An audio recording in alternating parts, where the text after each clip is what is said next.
20h, 21h, c'est Storytelling en direct sur Fréquence ESJ. Si vous trouviez ou trouvez encore vos cours d'histoire ennuyeux, eh bien c'est que vous n'avez jamais eu un professeur aussi passionnant qu'Axel Reybaud. Il nous raconte les récits comme ça.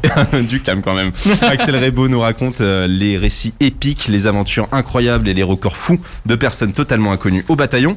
Et Axel, ce soir, vous nous narrez aujourd'hui la vie du japonais Shizo Kanakuri qui a battu le record du plus long marathon jamais réalisé. Bonsoir Bastien Cochet, une nouvelle fois, oui. Vous ne le connaissez pas et pourtant il a un record qui impose le respect, ou plutôt qui donne envie de rire, je sais pas vraiment. Shizo Kanakuri détient encore aujourd'hui ce record. Il a terminé son marathon olympique en 1967. Un marathon qui a duré au final 54 ans, 8 mois, 6 jours, 8 heures, 32 minutes, 20 secondes et 3 dixièmes. Oui, c'est un petit peu long quand même. Ce marathon, Shizo l'a donc commencé en 1912 lors des JO de Stockholm. Stockholm, capitale de... La Suède. Bravo, c'est bien, oui. Je suis prof d'histoire mais aussi géographie. Pour envoyer ses athlètes, le pays du soleil levant a carrément dû se cotiser et faire appel aux dons de ses habitants pour réunir assez d'argent. Il n'y avait pas Ryanair à l'époque, hein. Un Tokyo-Stockholm, mais ça coûtait une blinde. Donc c'est bien, hein, mais bon, pas trop de pression pour Shizo, ça va. Tu rajoutes à ça le jour de la course une température d'environ 30 degrés. Parfait pour courir un marathon. Non, là, Shizo, il est pas bien. Et il arrive au 30e kilomètre complètement épuisé. Il est sur le point d'abandonner quand il remarque sur le côté le propriétaire d'une maison qui est en train de boire un petit jus de fruits. Oh, Ave Maria, Shizo Kanakuri là, il est au bord du malaise vagal. Il demande gentiment un petit verre de jus de fruits quand même, est-ce que j'ai le droit? Mais le truc c'est qu'il a tellement une tête de déterré que les habitants lui prêtent carrément un lit pour qu'il se repose. Mais il est en épreuve olympique. Hein. Il est en épreuve olympique, okay. Mais là vraiment, là, il en peut plus là. Donc histoire de faire une petite pause, il dit ok, promis, je reste pas longtemps, hein, 5-10 minutes, pas plus. Hein. Et bam, il s'endort. Le soleil vient de se lever, encore une belle journée. Le lendemain matin, Shizo se réveille. Ah oui, il a quand même fait une bonne nuit. Enfin.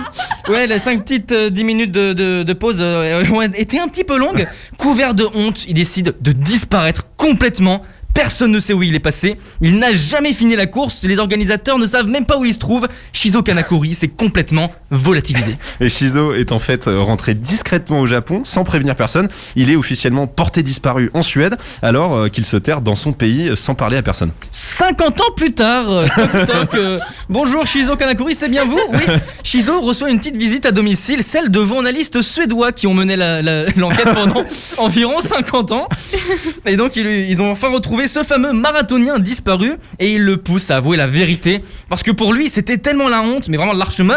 Mais j'imagine la scène. Il le cachait à tout le monde. J'imagine la scène, vous ouvrez la porte, c'est vous qui étiez marathonien? Non, c'est pas moi. C'est pas moi. Non, absolument pas. Et parce que dans son entourage, presque personne n'était au courant qu'il était porté disparu à l'autre bout de la planète.